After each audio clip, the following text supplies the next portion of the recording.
जय गुरुदेव, जय माँ गायत्री। सभी को मेरा प्रणाम। आज हम सामाजिक कुरीतियों की बात करेंगे, जिसमें आता है विवाह। हम अपनी सामाजिक कुरीतियों पर ध्यान दें तो लगता है कि लोहे की गर्म सलाखों से बनी हुई जंजीरों की तरह वे हमें जकड़े हुए हैं और हर घड़ी हमारी नस नस को जलाती रहती है। घर में 3-4 कन्याएं जन्म ले तो माता पिता की नींद हराम हो जाती है। वे जैसे जैसे बढ़ने लगती हैं वैसे ही वैसे अभिभावकों का खून सूखता चला जाता है। विवाह, आह विवाह, कन्या का विवाह उनके माता पिता के यहाँ डकैती, लूट, बर्बादी होने के समान है। आजकल साधारण नागरिकों की आमदनी इतनी ही मुश्किल से हो पाती है कि वे अपना पेट पाल सकें। जितना धन दहेज के लिए चाहिए उतना जमा करना तभी संभव है जब या तो कोई आदमी अपना पेट काटे, नंगा रहे, दवा दारू के बिना भाग्य भरोसे बीमारी से निपटे, बच्चों को शिक्षा ना दे या फिर कहीं से बेईमानी करके लावे। इन उपायों के अतिरिक्त सामान्य श्रेणी के नागरिक के लिए उतना धन जमा करना कैसे संभव हो सकता है जितने की कन्या के विवाह में जरूरत पड़ती है, मांगा जाता है। यह संकट कौन कन्या का पिता किस पीड़ा और चिंता के साथ पार करता है, इसके पीछे लंबी करुण कहानी छिपी रहती है। कर्ज का ब्याज, भावी जीवन में अंधेरा, शेष बच्चों की शिक्षा एवं प्रगति में गतिरोध जैसी आपत्तियों को कन्या का विवाह अपने पिता और छोटे भाई बहनों के लिए छोड़ जाता है। विवाह का पत्थर छाती पर से हटा तो अर्थ संकट का आरा अपनी काट शुरू कर देता है।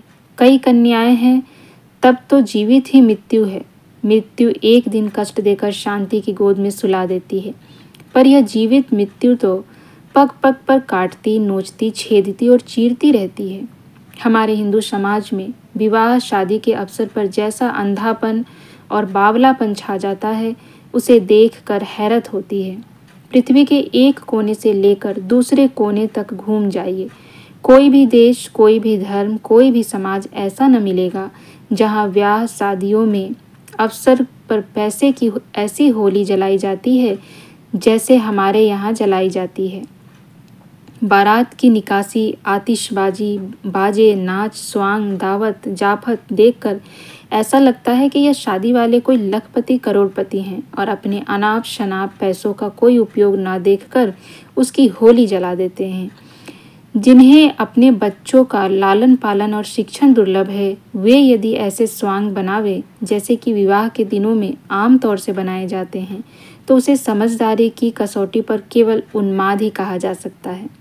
सारी दुनिया में कहीं भी ऐसा सत्यानाशी विवाहोन्माद नहीं देखा जाता।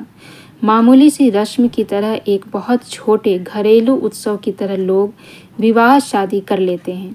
भार किसी को नहीं पड़ता, तैयारी किसी को नहीं करनी पड़ती, पर हम एक हैं जिनमें जीवन में बच्चों का विवाह ही जीवन भर भारी समस्या बना रहता है और इसी उलझन को सुलझाते सुलझाते मर खप जाते हैं। तो इसीलिए विवाह एक संस्कार है और इसे विवाह की तरह ही करना चाहिए। ये जो दिखावे हैं, यह उन लोगों के चोचले हैं जिनके पास अथाह संपत्ति है। वो किसी न किसी प्रकार से उस संपत्ति को खर्च करना चाहते हैं और उनके लिए यह एक अच्छा मौका होता है, जैसे कि विवाह शादी। इस मौके पर वह अपनी जितनी भी कमाई है, जितने भी पैसे हैं, उसको उड़ाते हैं, उन्हें कोई फ़र्क नहीं पड़ता। पर एक साधारण व्यक्ति को इस प्रकार के प्रपंच, इस प्रकार के दिखावे से बचना चाहिए और विवाह एक संस्कार है, उस संस्कार को ही पूर्ण करना चाहिए।